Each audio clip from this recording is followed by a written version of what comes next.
Welcome back to Air Quality Matters and One Take. One Take, my take on a paper or report on air quality, ventilation and the built environment. One Take in that it's well done in one take and tries to summarise for you a scientific perspective on something interesting in, well, usually 10 minutes or less, because who has the time to read all these amazing documents, right? This week I'm looking at a really practical and I think very important paper from the Journal of Building and Environment. It's titled Assessing Ventilation Performance in Schools Using Continuous CO2 Monitoring, Insights from Renovation Projects. And this one caught my eye because it addresses a massive real-world challenge. We all know that good ventilation in schools is critical for students' health and their ability to learn. Post-COVID, this isn't even a debate anymore, I would hope. So school districts, particularly in the US, where this study was done, have been spending huge amounts of money on renovation projects to upgrade their HVAC systems, although I'm sure people think more can be done. But that leads to the million-dollar question though, doesn't it? Did it actually work? And how can a school district, with maybe dozens or even hundreds of buildings, realistically check and manage the performance of all of these new systems without breaking the bank of expensive testing? This paper offers a really interesting and scalable answer to that very question. So here's what they did. The study was big. They went into 48 schools and put simple internet-connected CO2 sensors into 138 classrooms. They let these sensors run, collecting data continuously to get a baseline picture of the ventilation performance before a district-wide renovation campaign. Then, after the renovations were completed, they went back to the same classrooms and did it all again, collecting post-renovation data. This before and after design is what gives the study its power. But what's really clever here is how they analysed that mountain of data.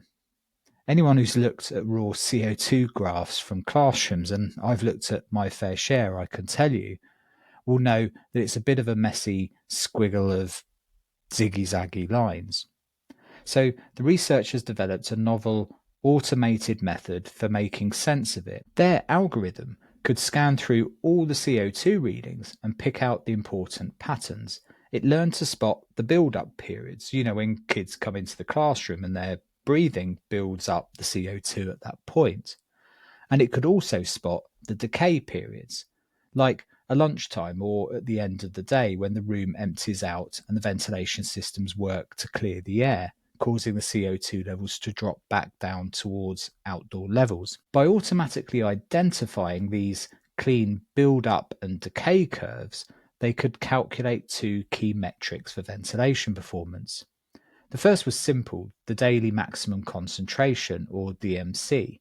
Basically, what was the highest the peak CO2 level reached during the school day. We generally want to keep this below 1,000 parts per million, so it's a good simple pass or fail kind of a metric. The second was a bit more technical, but it's really the gold standard. It's the air change rate.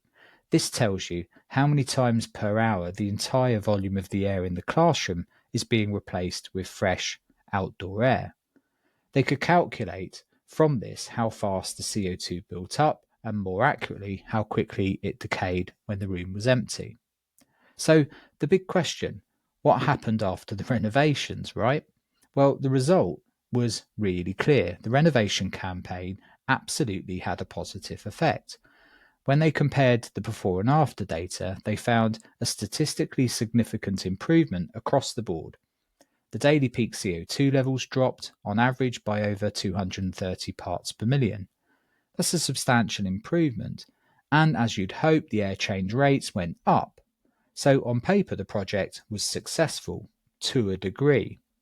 The new systems were delivering more fresh air than the old ones. But, and this is the crucial insight on the whole paper, I think, the job wasn't finished.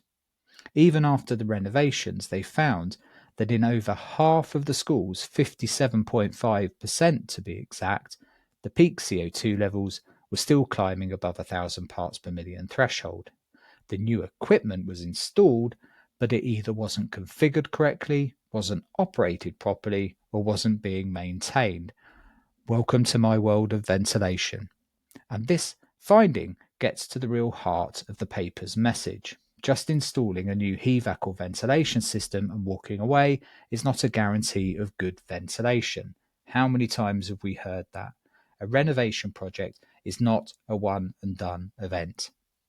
The real lesson here is the power of continuous monitoring as a management tool. The authors showed us that by these relatively cheap, scalable CO2 sensors, a school district can get ongoing, real-time picture of exactly how their buildings are performing. They can move from a reactive model, where they only find out about a problem when a teacher complains, to a proactive one.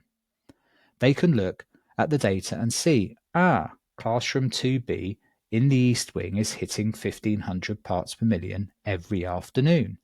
Let's send a technician to check the damper settings or something.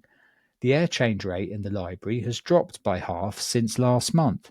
Maybe something's wrong, like a filter is clogged. So, to wrap this up, the big takeaway for me isn't just that the renovation worked, although they did help. The much more important conclusion is about process. This study provides a powerful evidence-based playbook for how to manage ventilation performance at scale. It's a continuous feedback loop. You measure, you identify issues, you make adjustments, and you measure again to confirm that your fix actually worked. This work demonstrates that continuous CO2 monitoring isn't just a fancy academic exercise or something just to set thresholds or traffic lights in a classroom. It's a feasible, affordable, and incredibly effective tool for ensuring that the investments in new ventilation systems actually translate into healthy air for students and for staff day in and day out. It's the key to bridging that all too common gap between design performance and real-world operational performance. Thanks for listening. This has been this week's One Take. Hope you enjoyed it. These podcasts are not possible without our partners, Safe Traces and Imbiot, so thank you to them. See you next week.